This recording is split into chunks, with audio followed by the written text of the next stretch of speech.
it doesn't work for me.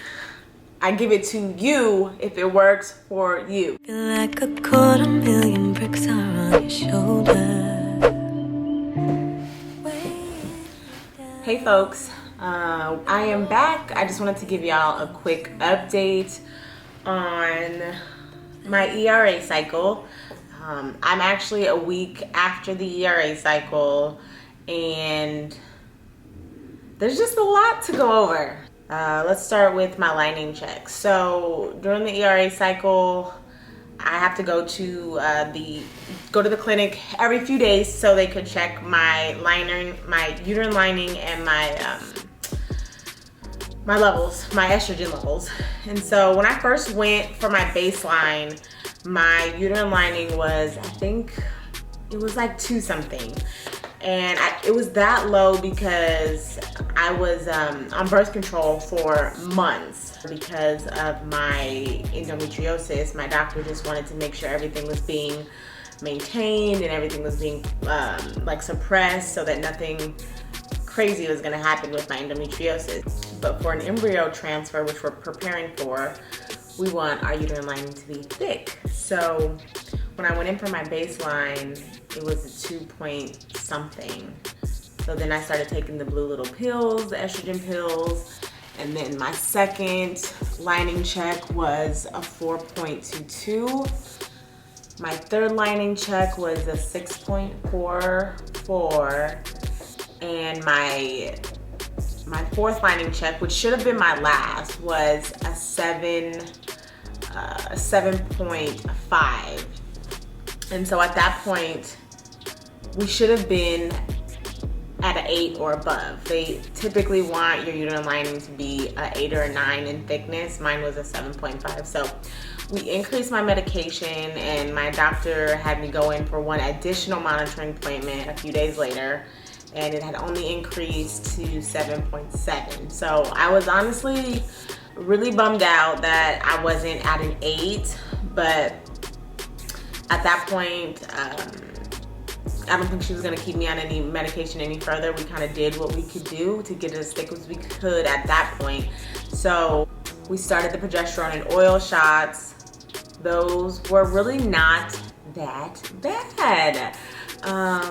I made sure that I was laying down. I also made sure that I heated the injection. So I made sure the oil was warm before I put it in, and that I noticed helped a lot. And now the actual like ERA, like the procedure, that also just wasn't that bad to me. I was so nervous because you see a lot of videos and there's a lot of things on these different blog sites of people just kind of freaking us out about this ERA. And yes, I had cramping. It was just like cramps, but I mean, I also have really bad period cramps. So like these cramps were like mild to me. I was able to like kind of just breathe through them.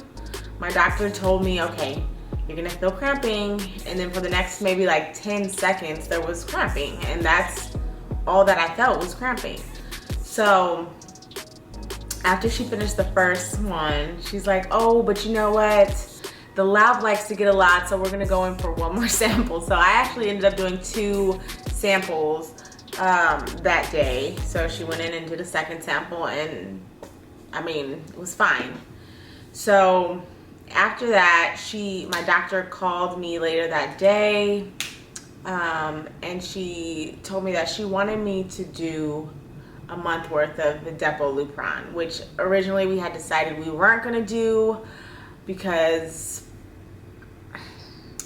I think we just felt like the endometriosis was not going to be an issue, which we still don't think that it is. But the way that she put it was that she didn't want to look back and wish that we had done the Depo-Lupron injection. So kind of as like a way to just cover ourselves, she said, let's just do the Depo-Lupron, and I felt really good about that. It quiets your uterus, it takes away any inflammation that's going on in your body, and it kind of just creates a really good environment leading into an embryo transfer. So when she told me that, although it moves my process back a month, I'm still really excited because I think that we have done all that we can do to create pretty much the perfect environment for my little embryo, for my little baby. So we are pushing everything back a month, which that's just where we are. That's just what it is. The next roadblock that I ran into is I've been having complications with the incision site, my belly button incision site from my laparoscopic surgery. There's just a lot of inflammation and pain, so I went in and got an ultrasound to see what the heck is going on, and they sent me a message saying that I have a hernia. And so of course I start freaking out because I'm like, well, how is this going to affect my transfer? I just didn't want it to have like this huge delay or cause any more setbacks. So I was freaking out. I pretty much had a meltdown when I heard that. And you know, my sister always says, you gotta record that stuff. You gotta show everybody both sides. But I have a really hard time getting in front of this camera when I'm emotional or crying. Like, I don't know why. I give it to you guys who are able to share and be so vulnerable to get in front of the camera and, you know, just put yourself out there like that.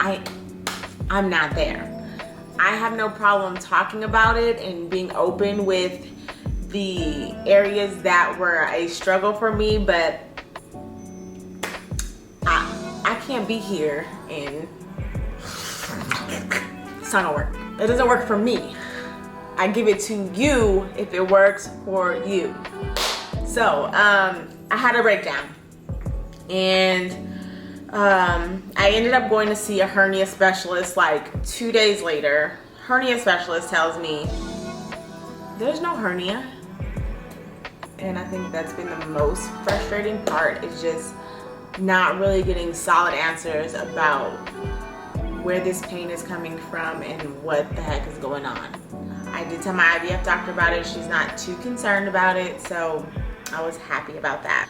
So we're just moving forward. So I'm just excited, and as soon as we complete our month for the Depo-Lupron to kind of do what it does, we are starting our frozen embryo transfer. So that's kind of where we are. That's the update, and I'll be keeping you guys posted.